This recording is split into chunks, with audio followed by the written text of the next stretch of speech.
Crypto was another question that I got a lot of. I'll ask this one from Carl Moscatello, who says, crypto is a $2 trillion asset class. Are you willing to admit you missed something? Well, I certainly didn't invest in crypto. I'm proud of the fact I've avoided it. It's like, some venereal disease or something. I just regard it as beneath contempt. Some people think it's modernity, and they welcome a currency that's so useful in extortions and kidnappings and so on, tax evasion. And of course, the envy, everybody has to create his own new currency. And I think that's crazy, too. So I'm not having any. I wish it had been banned immediately. And I admire the Chinese for banning it. I think they were right, and we've been wrong to allow it.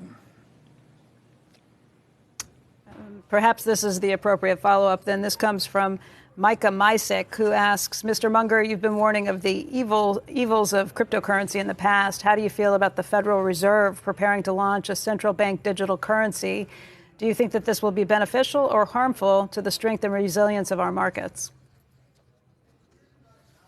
No, the Federal Reserve could have a currency if they want one. That would be just we've got a digital currency already. It's called a bank account. The banks are all integrated with the Federal Reserve System.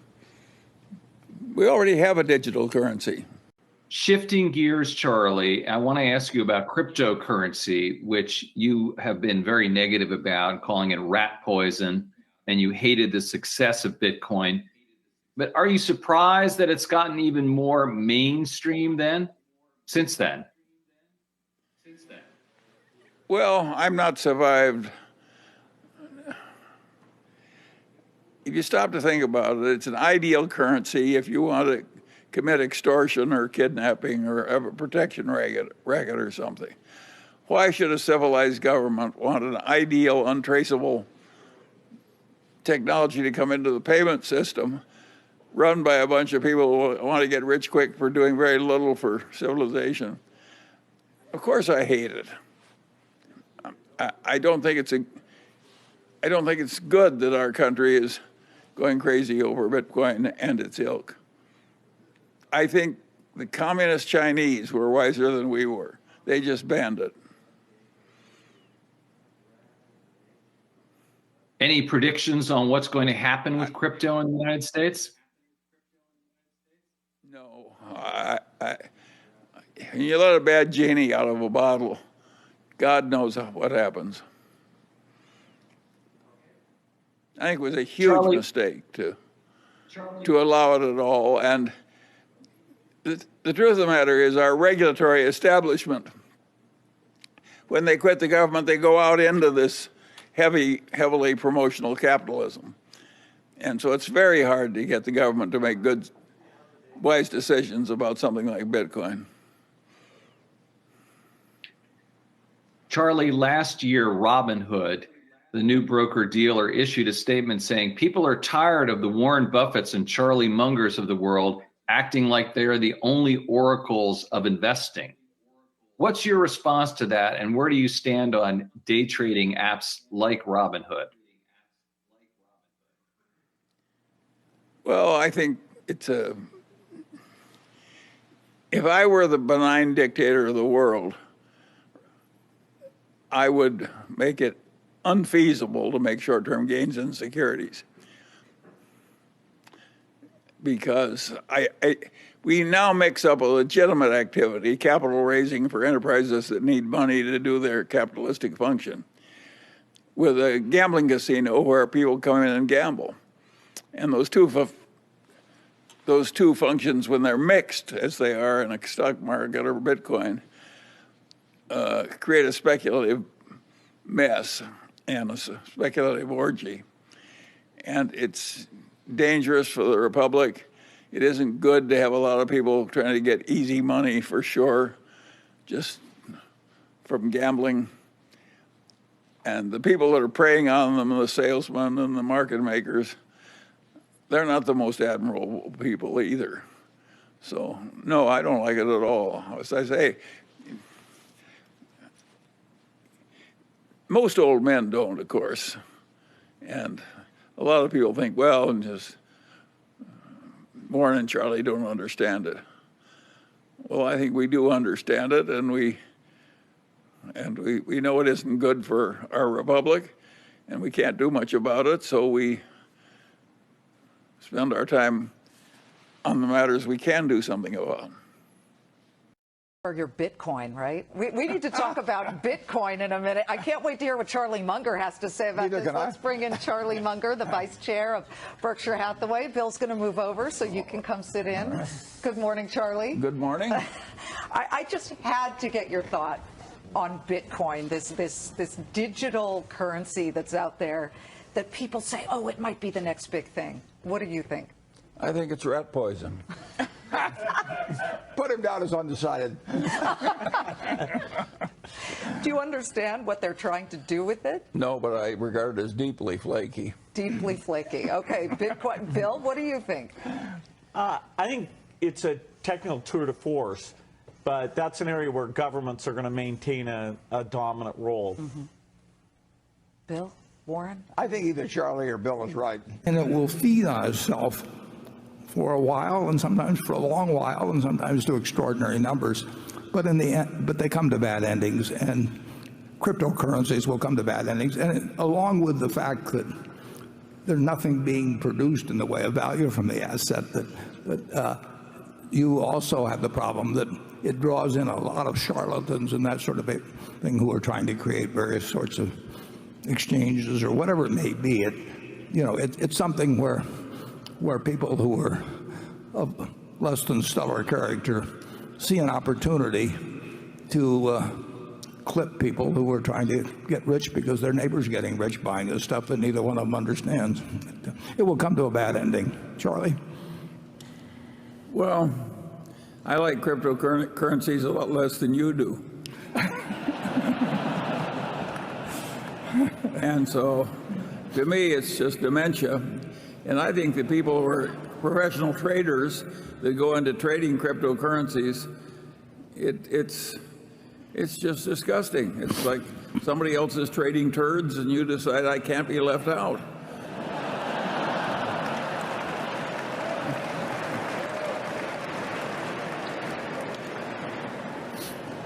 To the extent that we're being webcast around the world, I hope some of our stuff doesn't translate very well, actually. At one point this weekend, you said that Bitcoin as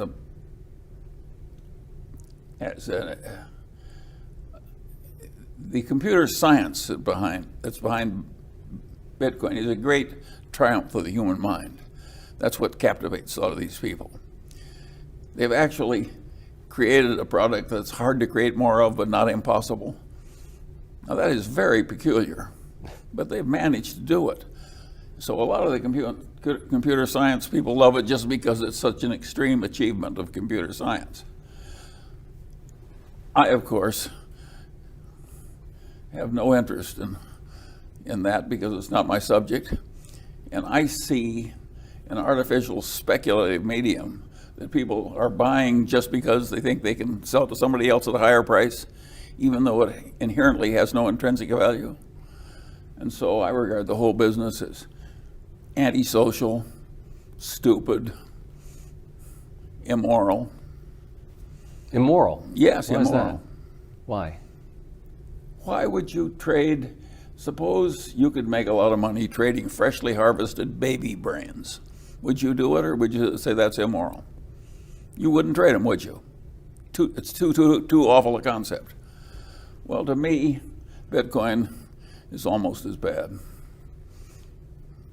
It's not having any desirable social purpose. We've got debit cards. It isn't like we don't have a payment system. We've got WeChat in China, incredibly efficient payment system. China doesn't need Bitcoin.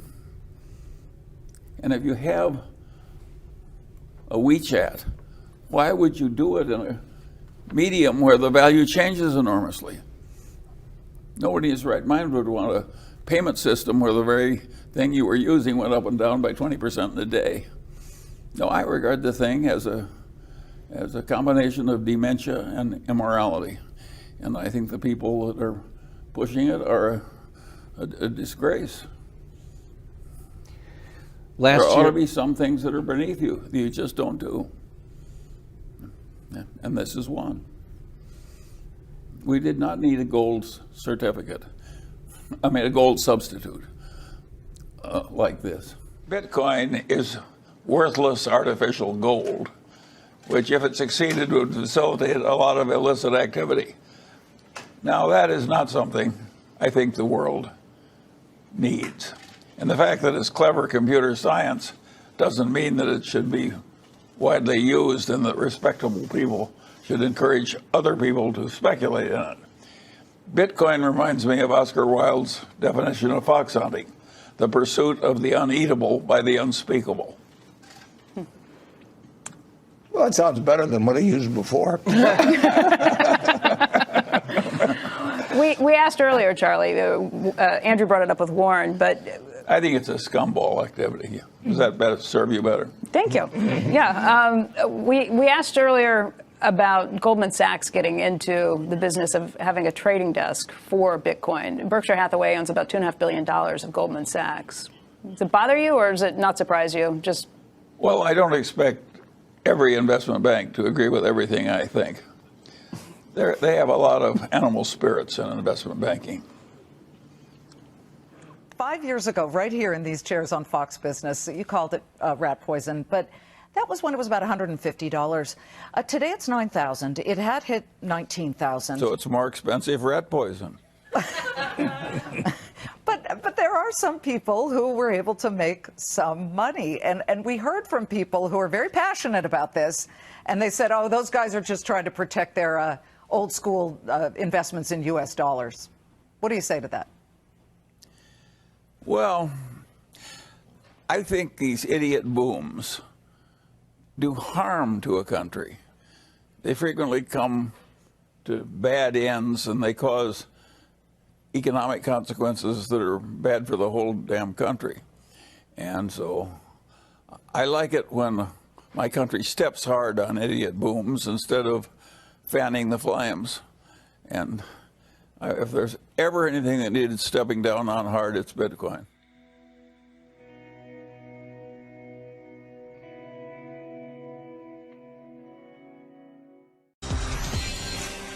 Bitcoin, this digital currency that's out there that people say, oh, it might be the next big thing. What do you think?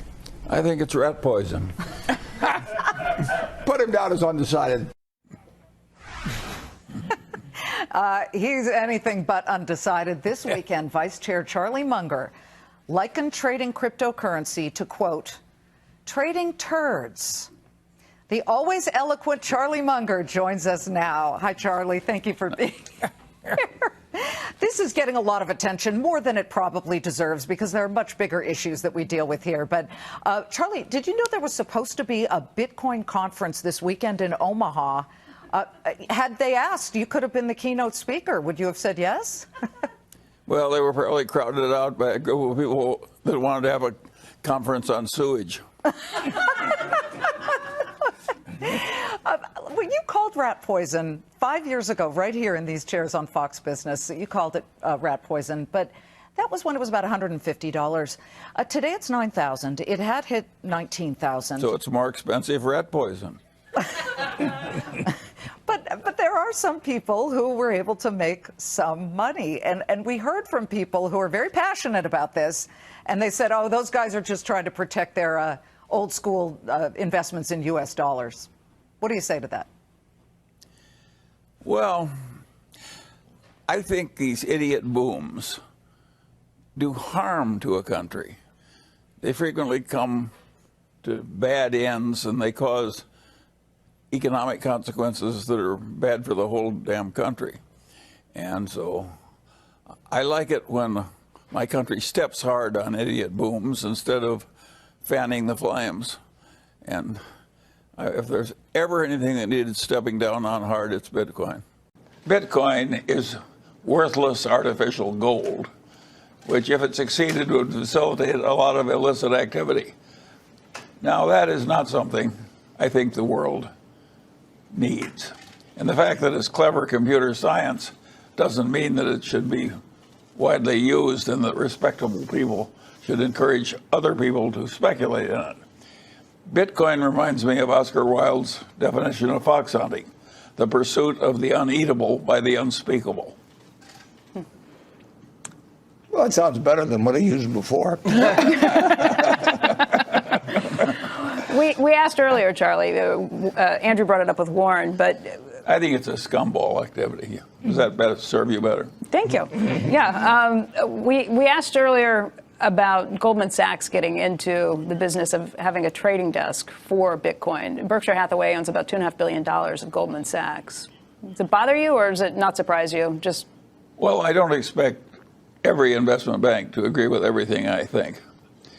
They have a lot of animal spirits in investment banking. Bill, Charlie and Warren have weighed in on Bitcoin. Do you own any? Somebody gave me some for my birthday, and then a few years later I thought, hey, I'm going to sell that. So no, there's some really good technology in terms of sharing databases and verifying transactions that is talked about as blockchain. That is a good thing. Bitcoin and ICOs, I agree completely.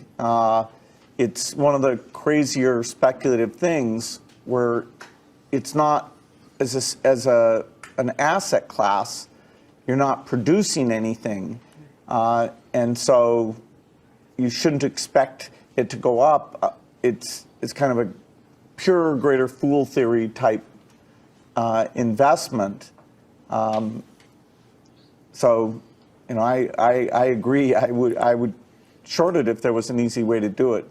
One of the interesting things, if people react when you criticize their investment, if they get mad, they're gambling. You know, if somebody criticizes Apple or Berkshire, we like it. I mean, if the stock goes down, we'll buy more of it because it's we don't care whether it's just we don't feel that it has anything to do with it. But if we criticize something that they own because they only want it to go up tomorrow, they feel we are hurting them, and therefore they get very upset about it. If they really like what they own, what difference would it make? You know, if I criticize their wife or something, they don't get all upset about it. Wait a minute. That's a bad habit. Yeah, probably not the perfect example to use.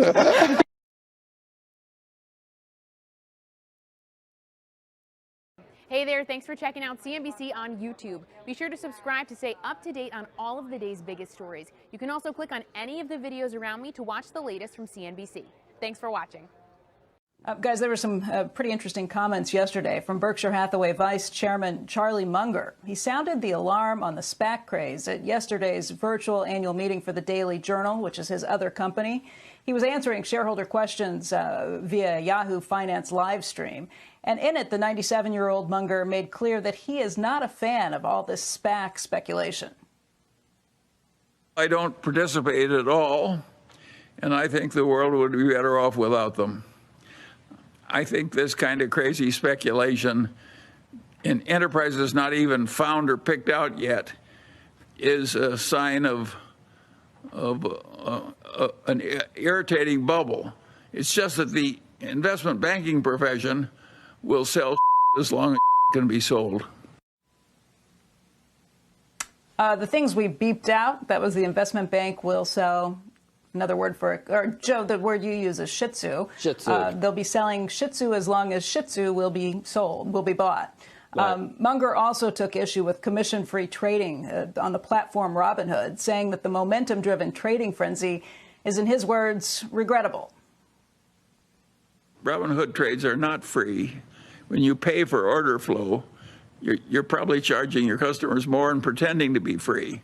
It's a very dishonorable, low-grade way to talk, and nobody should believe that Robinhood's trades are free.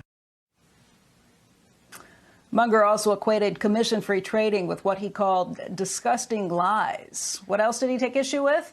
Well, Well, Bitcoin, as you might imagine, Charlie Munger is not a crypto buyer. I do think that a properly run bank is a great contributor to civilization, and that the central banks of the world like controlling their own banking system and their own money supplies. So I don't think Bitcoin is going to end up the medium of exchange for the world. It's too volatile to serve well as a medium of exchange. And it's really kind of an artificial substitute for gold. And since I never buy any gold, I never buy any Bitcoin. And I recommend that other people follow my practice. In fact, regarding Bitcoin, he quoted Oscar Wilde on fox hunting. He said, "It's the pursuit of the uneatable by the unspeakable." And in terms of what the Daily Journal will be doing, he said that they will not be following Tesla into Bitcoin. Probably not a surprise. Munger has said that he really wouldn't have gotten into this for a long time. I think he called it rat poison a couple of years ago.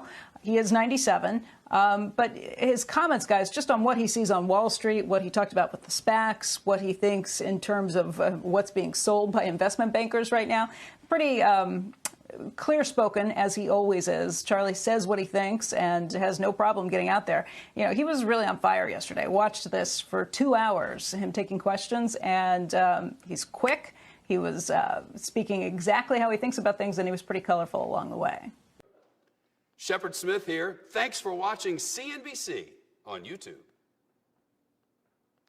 Now that the crypto market overall is valued at $2 trillion, do you still consider cryptos as worthless artificial gold? Well, I knew there'd be a question on Bitcoin or crypto. And I thought to myself, well, I've watched these politicians dodge questions all the time, you know, and I always find it kind of disgusting when they do it. But the truth is, I'm going to dodge that question because we probably got hundreds of thousands of people watching this that own Bitcoin, and we probably got 2 people that are short. So we got a choice of making 400,000 people mad at us and unhappy, or making 2 people happy, and that's just a dumb equation. So I thought about it. We had a governor one time in Nebraska, and a long time ago, but he would get a tough question. You know, what do you think about property taxes, or what should we do about schools? And he'd look right at the person. He'd say, "I'm all right on that one," and then he'd just walk off. Well, I'm all right on that one, and we'll see how Charlie is. Well, those who know me well are just waving the red flag of the bull. Of course, I hate the Bitcoin success. And I don't welcome a currency that's so useful to kidnappers and extortionists and so forth, nor do I like just shuffling out a few extra billions and billions and billions of dollars to somebody who just invented a new financial product out of thin air. So I think I should say modestly that I think the whole damn development is disgusting and contrary to the interests of civilization. And I'll leave the criticism to others. I'm all right on that one.